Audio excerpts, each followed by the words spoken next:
A fire extinguisher is designed to be pretty simple.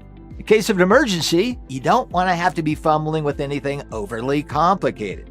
And you probably won't be thinking as clearly as you would be while you're taking a nice stroll down the lane. The design is basic.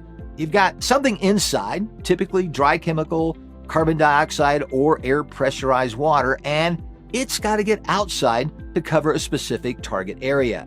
To do that, the extinguishing agent is stored at high pressure.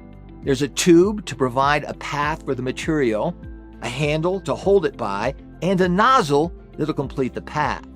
Now, sometimes the design, particularly the nozzle, looks a bit different to control the direction of flow, but otherwise, that's about it.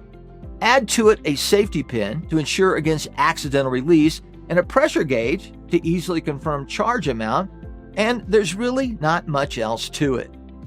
Now, oh yeah, don't forget, this puppy's designed only to put out an early stage fire.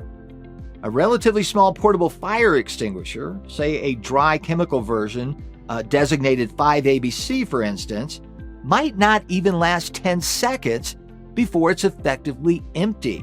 Now, a larger one, say a 20 ABC, would last longer, possibly upwards of half a minute. I'll count that off in your head. It should be pretty clear that these are meant for early attempts at extinguishment. Let me reiterate.